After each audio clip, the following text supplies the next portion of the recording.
Okay အားလုံးမင်္ဂလာပါဒီနေ့ဗီဒီယိုမှာတော့ကျွန်တော်ဒါမိတ်ဆွေတို့ကိုအခွင့်အရေးပေးရပါတော့အခွင့်အရေးပေးရတော့မိတ်ဆွေတို့ထဲမှာ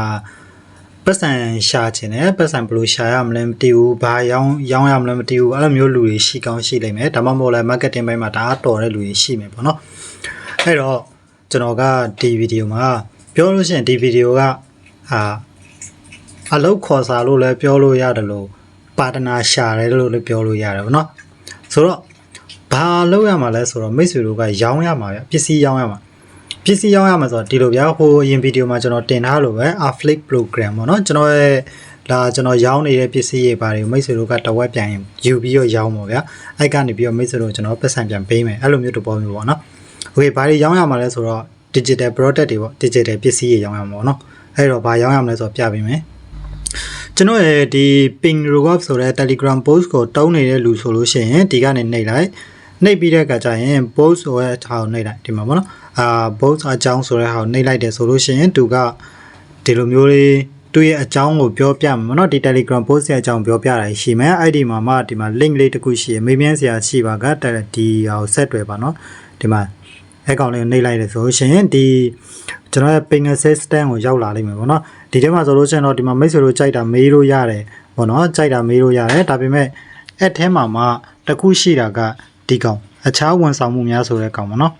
အဲ့ဒီအခြားဝန်ဆောင်မှုများကိုနှိပ်လိုက်တယ်ဆိုလို့ရှိရင်သူကကျွန်တော်ရှိမှာရနိုင်တဲ့ဝန်ဆောင်မှုတွေကိုပြောပြပေးလိမ့်မယ်ပေါ့နော်โอเคဒီမှာကျွန်တော်ရှိမှာရနိုင်တဲ့ဝန်ဆောင်မှုတွေက PayPal Gmail account ဝယ်လို့ရတယ် PayPal account ဝယ်လို့ရတယ် Japan TikTok account ဝယ်လို့ရတယ် like view comment တွေလည်းဝယ်လို့ရတယ်ပြီးတော့ Mon 8 Pizza Cat ကိုငွေဖြည့်လို့လည်းရတယ်ပြီးတော့ဒီမှာ website တွေဘာတွေဖန်တီးချင်တဲ့လူတွေဒါမှမဟုတ်အပြင်မှာ website ဖန်တီးဖို့ဒီ web development တင်တန်းတွေပေါ့နော်တင်တန်းတွေတွားတက်တဲ့အချိန်မှာဒါဈေးကြီးရာရှိတယ်တင်တန်းခါတွေမတက်နိုင်တဲ့လူတွေအတွက်ကျွန်တော်တင်ငန်းစာတွေရောင်းပေးတယ်ပေါ့နော်ဒီမှာ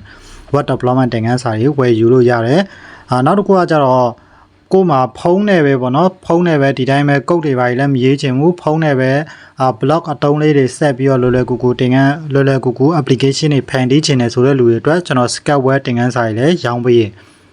ဒါမှမဟုတ်ဘဲနဲ့ကျွန်တော်လိုမျိုး Telegram post တွေကိုလိုချင်တယ်ပေါ့နော်ကိုယ်စိတ်ကူးထဲမှာရှိရတဲ့ဟာတွေကိုယ်တိုင်ကမရေးတတ်ဘူးသူများကိုတွားရေးခိုင်းရင်လည်းဈေးကြီးရဆိုတဲ့လူတွေအတွက်လည်း Telegram post တွေကိုကျွန်တော်ဒီမှာဖန်တီးပေးတယ်မိတ်ဆွေတို့လိုချင်တဲ့ပုံစံ idea ကိုပြောပြကျွန်တော်ကအဲ့ဒီအတိုင်းဖန်တီးပေးရပါတော့ Telegram post ကိုရောင်းပေးရပါတော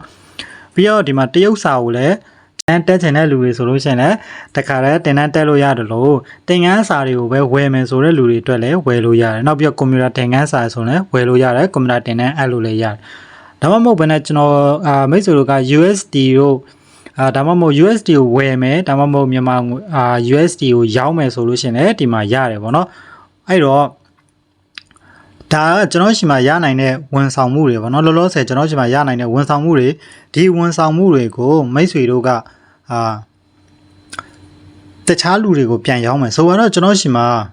ှမိတ်ဆွေရဲ့တငယ်ချင်းတယောက်က Gmail account အားလိုချင်နေရပေါ့နော် Gmail account လိုချင်နေတယ်မိတ်ဆွေကလည်းမဖွင့်တတ်ဘူး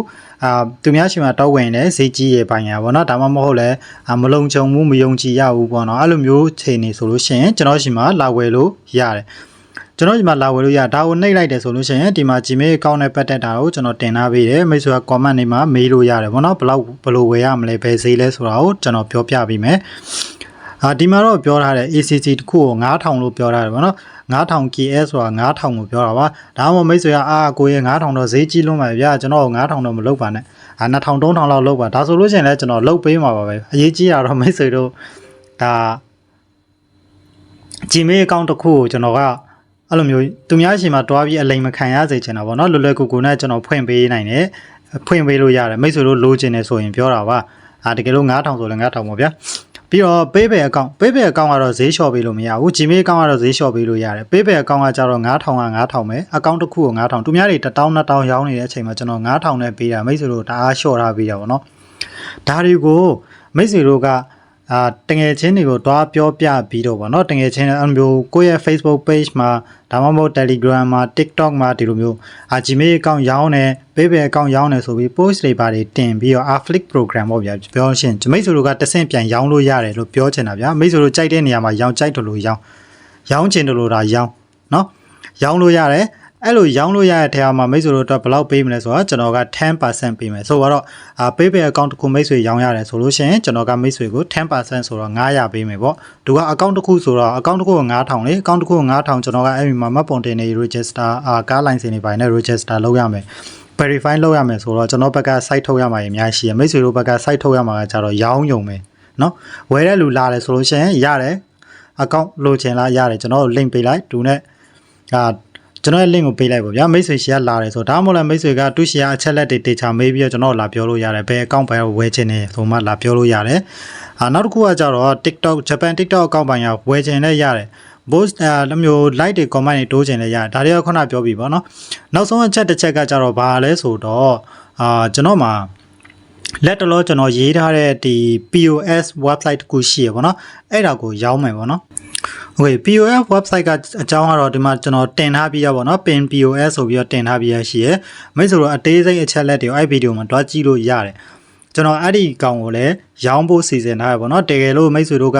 အဲ့ဒီကောင်ကိုရောင်းနိုင်တယ်ဆိုလို့ရှိရင်မိတ်ဆွေတို့ဘယ်လောက်ရမလဲဆိုတော့ကျွန်တော်တက်မှတ်ထားတဲ့ဈေးပေါ့နော်တက်မှတ်ထားတဲ့ဈေးကမိတ်ဆွေတို့ကိုကျွန်တော်3သိန်းပေးမယ်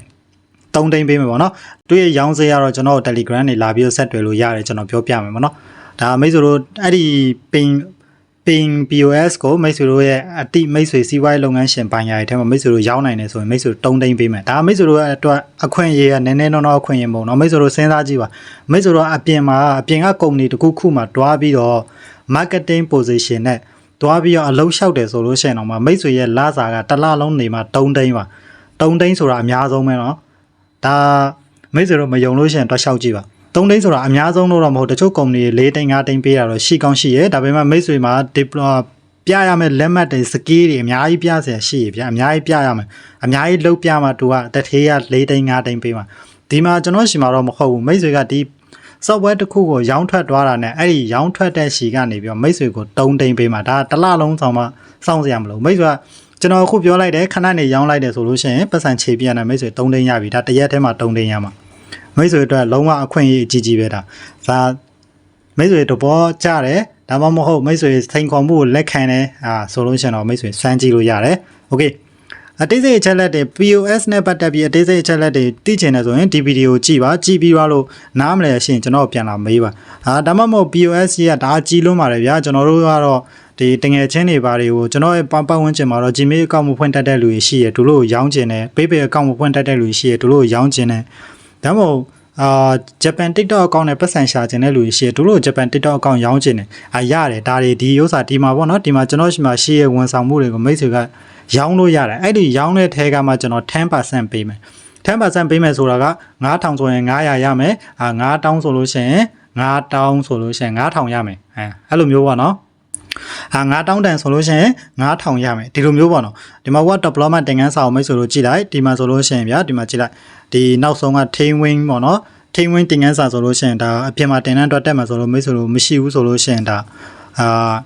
front end ထဲမှာပါတာပေါ့နော် front end ထဲမှာပါတာဆိုတော့မရှိဘူးဆိုရင်ဒီကောင်အကုန်လုံး3သိန်းပို့လောက်ရှိရဗျ3သိန်းပို့လောက်ရှိရဒီမှာကတော့မိတ်ဆွေတို့သင်ခန်းစာတစ်ခု1000 2000လောက်နဲ့ပဲရမှာပေါ့နော်ဒါမျိုးလေးပေါ့တရုတ်စာတင်တန်းဆိုတာအဲ့လိုပဲတချို့တင်တန်းသားတယောက်လာအပ်တယ်ဆိုလို့ရှိရင်ဒါတသိန်းတန်တင်တန်းလာအပ်တယ်ဆိုလို့ရှိရင်ပေါ့နော်မိတ်ဆွေတို့ကတသိန်းတန်တင်တန်းလာအပ်တယ်ဆိုမိတ်ဆွေတို့က1000ရမယ်ပေါ့ဒါမျိုးပေါ့နော်ဒါကို 10% ရမယ်လို့ပြောဒါမိတ်ဆွေတို့ကြည့်စဉ်းစားကြည့်ပါလုံးဝအပြင်မှာကုမ္ပဏီတစ်ခုခုမှတွားပြီးအလုပ်လုပ်တယ်ဆိုရင်တော့အဲ့လောက်ကရဖို့မဖြစ်နိုင်ဘူးပေါ့နော်တစ်လလုံးနေမှာမိတ်ဆွေ3သိန်း3သိန်းဒီလောက်ပဲရမှာဒါလကစားလုပ်မလားကိုဖာတာကိုအဲ့လိုမျိုး affiliate program တွေ join ပြီးတော့လုပ်မလားဒါမိတ်ဆွေတို့တဘောပဲကိုဖာကိုဆုံးဖြတ်ပါနော်ဒါကတော့မိတ်ဆွေတို့အတွက်အခွင့်အရေးတစ်ခုအနေနဲ့ကျွန်တော် sharing လုပ်ပေးတာပါဒါပါပဲ